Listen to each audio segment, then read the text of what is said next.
Alors, dans cette vidéo, je reviens sur une question délicate qui a fait l'objet de plusieurs revendications, de plusieurs commentaires. C'est la question sur le sexe vécu par nous autres Africains ici. Plusieurs commentaires ont visé à dire, mais tu as beaucoup parlé de la sexualité et du sexe vécu par les femmes. Qu'en est-il des hommes? On a aussi envie de savoir et de comprendre ce qu'il en est des hommes. Alors, après plusieurs mois que j'ai posté cette vidéo, je me décide donc de te parler du sexe et de la sexualité telle que vécue par les hommes ici au Canada. Mais permets-moi avant de continuer la vidéo de te faire une annonce forte. J'organise 2 conférences à Douala, puis 2 conférences à Yaoundé. À Yaoundé, ce sera à l'hôtel Franco. À Douala, ce sera à l'hôtel Bano Palace.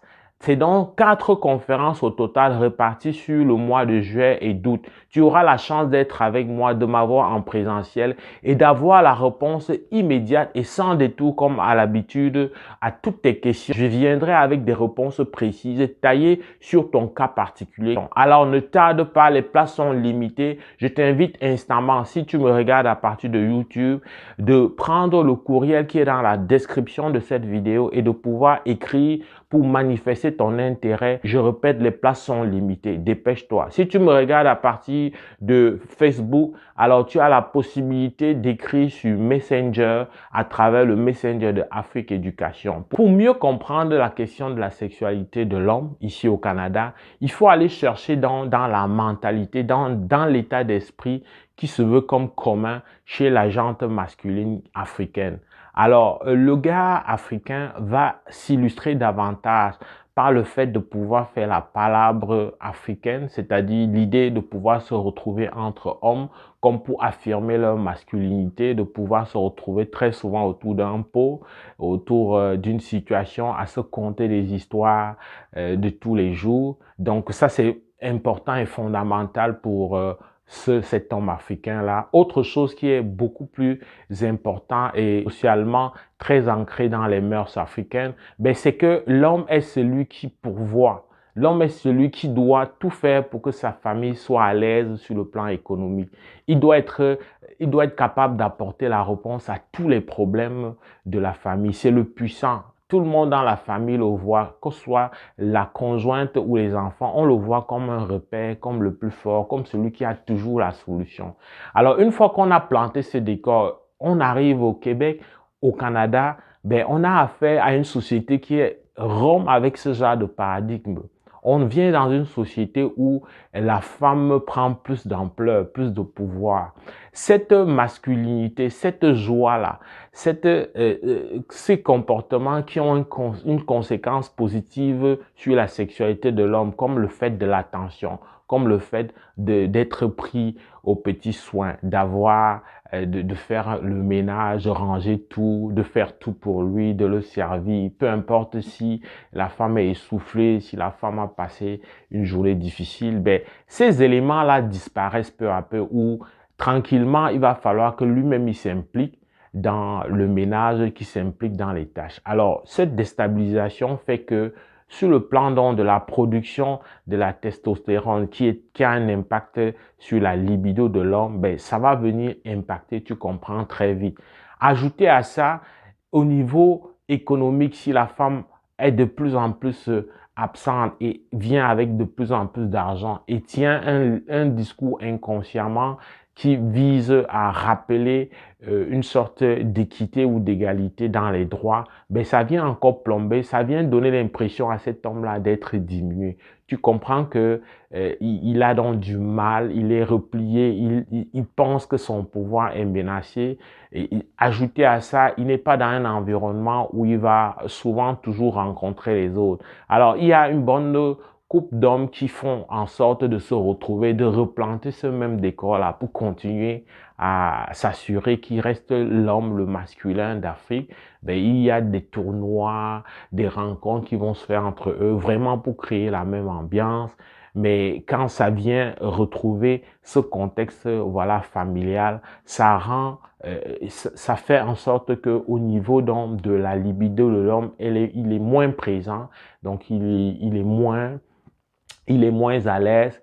Et donc, il y a une autre chose également qui a un impact direct, c'est le fait que comme il se veut pourvoyeur, comme il veut résoudre les problèmes de toute la famille, il veut prendre tout sur lui, ben ça va souvent faire plutôt, et ça se rencontre très souvent malheureusement pour les conséquences, mais heureusement parce que fidèle à son titre et sa vocation de pourvoyeur, il va prendre beaucoup de temps supplémentaire, il va travailler très dur, il va être celui qui veut tout faire pour mettre tout le monde à l'aise, il veut être sûr que personne ne manque de rien, sauf que ça vient avec un sacrifice sur le plan corporel, ça vient avec un stress sur le plan professionnel qui fait une fois encore que sa libido va être impactée, il va être moins présent pour ce qui est du sexe, il va être replié une fois encore sur lui-même sur ce côté-là. Alors malheureusement, il y a deux cas de figure, soit la femme est insatisfaite et voilà qu'il y a l'ouverture vers une porte qui va créer un désagrément et un désaccord finalement parce que ça finit par se savoir. Il y a donc celle qui va choisir d'aller se faire plaisir à l'extérieur. Il y a celle qui va donc se braquer et se contenter des fameux engins sexuels dont je te parlais quand je t'évoquais la sexualité de la femme. Donc, on a ces deux cas de figure-là. Malheureusement, dans le cas de celle qui va à l'extérieur, ça crée la deuxième catégorie d'hommes qui existe. C'est rare, mais ça existe, cette catégorie d'hommes qui a fait le choix de paresser, qui a fait le choix face aux défis d'intégration et de changement, voilà, de paradigme. Ils n'ont pas pu s'adapter. Il y en a qui restent et qui vont peut-être mourir ici sans jamais pouvoir s'adapter, sans jamais pouvoir comprendre la société. Et c'est ceux-là donc qui vont se contenter de jongler, de faire le strict minimum et donc d'être toujours disponible. Et tu comprends que celui-là a une libido beaucoup plus aiguisée. C'est celui-là vers qui cette femme qui n'est pas satisfaite va se replier. Donc, il y a cette catégorie d'hommes-là qui va avoir plusieurs partenaires. Et je profite très rapidement pour te raconter une petite anecdote d'un couple où la femme, justement, dans un contexte où l'homme était absent, où l'homme travaillait plutôt dur pour que ça se passe bien en famille, elle s'était taillée dans une compagnie de quelqu'un, toujours africain, vers qui elle allait tout le temps et prétextait jusqu'à ce que son mari finisse par découvrir. Et donc, quand il a découvert, il y a eu la séparation tout de suite.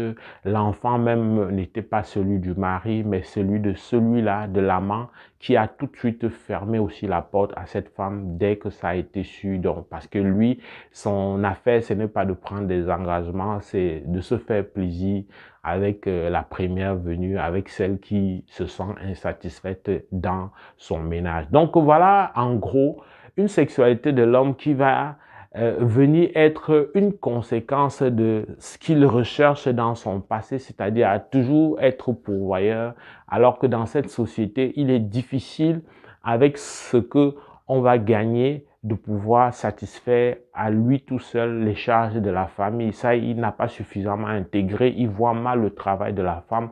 Par conséquent, ça vient impacter donc sur sa libido, ça vient impacter donc sur son envie de mener une vie sexuelle normale. Donc voilà, si tu veux, hein, en espérant que tous ceux qui m'ont demandé de parler de la sexualité de l'homme trouvent des réponses à ces questions, mais surtout voient un lien direct entre ce que j'ai évoqué comme sexualité de la femme en son temps, il y a plusieurs mois, et c'est ce que je t'apporte aujourd'hui comme sexualité de l'homme.